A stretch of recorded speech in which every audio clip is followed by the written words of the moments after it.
Are you shopping for a turntable and trying to decide between buying the classic Audio-Technica AT-LP60 or their brand new AT-LP70? Well, my name is Aaron and I own both turntables. And in this video, I want to do a quick side-by-side comparison showing you the similarities and differences between the two turntables to make sure you buy the right one for you.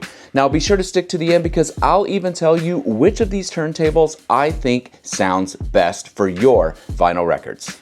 Full disclosure, this is the second time I'm uploading this video. It's the first time I made a couple of errors about the LP60. I've corrected those errors in those portions of this video and have re-uploaded it. So let's jump into it now. Let's first talk about the price difference between these two turntables. Over here is the classic LP60 and over here is the new LP70. Now each of these models can come with or without Bluetooth and there's a difference in price for each. For instance, the LP60 without Bluetooth is $150. With Bluetooth, it's $219. The LP70 without Bluetooth is $199, and the LP70 with Bluetooth is $249.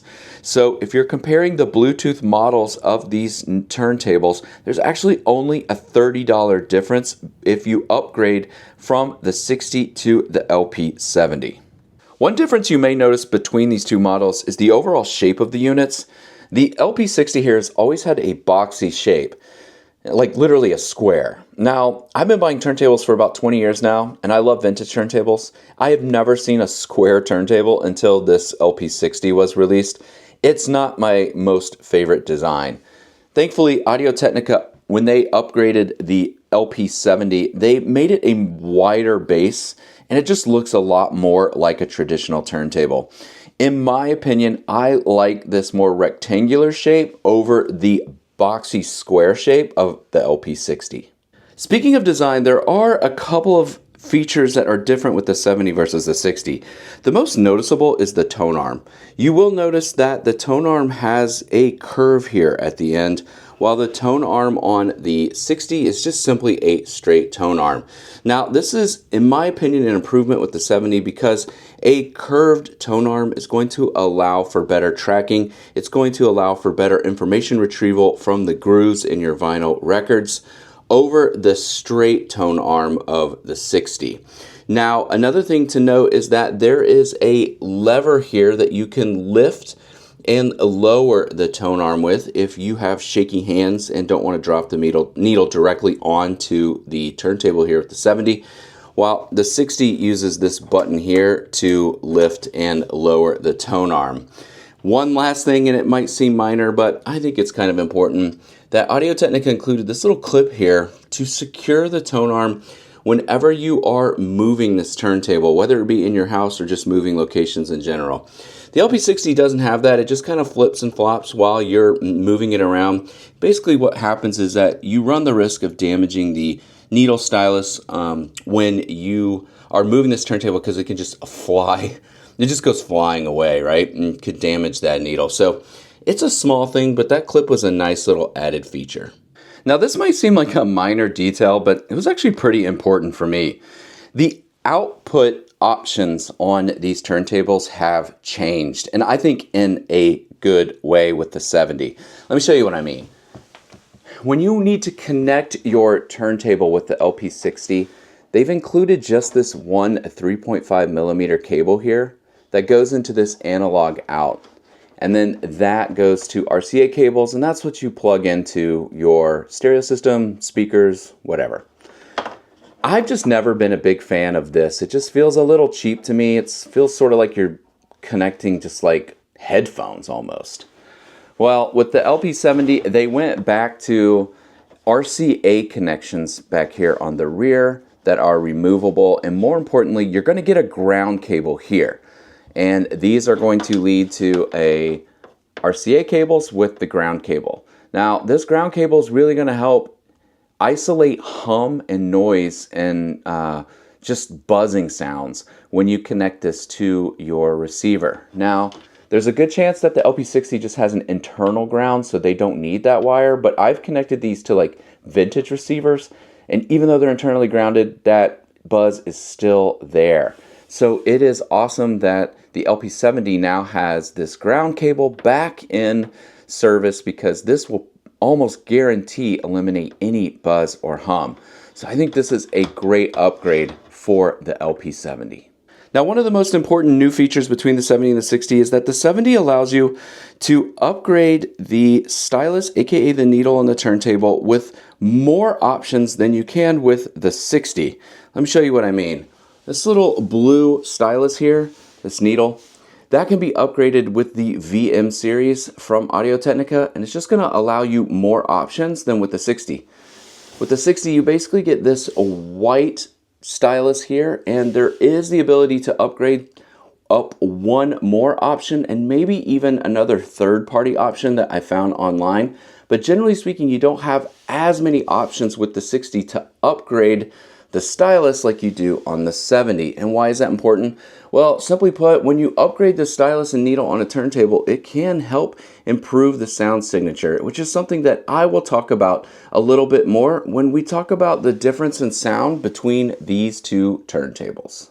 Now, there are some similarities that didn't change. For instance, both of these units have automatic start, right? So you just press start and they're going to automatically start playing. The tone arm is going to move and drop down on the record and start playing, which is, it's just really convenient, to be honest with you. You can see there that the LP70 dropped right down there perfectly, as did the 60. Now, what this also means is that you can press the stop button and the tone arm will go back to rest on both of these turntables. Even more importantly, it means that when the record gets to the end here, that it's going to basically come to an automatic stop and the arm is going to move back. Oh, look at that. That's awesome. And it's actually going to do the same thing here on the LP60. So if you're someone that's sort of new to turntables and you don't want a manual turntable and have to manually pick up the needle and put it back every time you're playing, having that option on both of these is really great. Now, one more other feature that they both have in common is that they both have internal preamps. So if you don't have a phono preamp or an amplifier or receiver with a phono input, you can change the line switch on the back of the unit, and that will allow you to use it without a phono input with your amplifier or receiver. And it's also worth noting that both of these turntables are belt driven. They're not direct drive, so you'll have belts that come with each of these when you order them. They're very easy to install. Over time, you will have to replace that belt, but it's going to be quite some time before you have to replace it if you're buying these brand new. And of course, the other thing is that both offer 33 and 45 speed controls. Now, you'll notice that in this comparison, this turntable is actually Bluetooth and this one is not. That just happened to be when I bought these. I just bought Bluetooth on this one and I didn't on this one. So if you're going to be nitpicky, you're going to say this one's actually different because of the Bluetooth. I understand that, but like I said, you can get the 60 with Bluetooth, so it's not that big of a difference. Just keep in mind that Bluetooth on these turntables means that it will send the audio from via Bluetooth to speakers. It doesn't mean that you can stream Bluetooth into the turntable to then play like via your phone, right? So this is for an output Bluetooth, not an input. So just keep that in mind. But overall, those are the similarities between the two. Well, those are the differences in features between the two turntables, but now we need to ask, does one really sound better than the other? And in my opinion, the answer is yes. I think the LP70 sounds better than the LP60 for two reasons. One, I really like the redesigned tone arm on the 70 over the straight tone arm of the 60. Two, I just really like that there are more options to upgrade the stylus on the 70 over the stylus on the 60. I know there are some options to upgrade the 60 stylus, but there's just not as many with the 70. With the 70, you can go nuts. You could get a $200 Shibata stylus, which is what I bought and put on my vintage Pioneer PL560 turntable and absolutely love it. It was a definite sound improvement for my vinyl listening experience on my main stereo system. So with the 70 giving you more options to upgrade that stylus and needle over time than the 60, you're going to be able to slowly kind of graduate and reinvest your money back into the 70 sound potential and grow that sound improvement over time. Granted, you can improve the sound with the 60, but only to a certain limit, and then you've hit a wall. You really can't go any further. And that's why I think the 70 sounds better. With all these different upgrade options for the stylus, you can continually improve the sound signature over time. Well, for several years now, people have been asking me what's a great starter turntable, beginner turntable, and I am so excited that Audio-Technica has the new LP70 out. That's going to be my go-to recommended table for people.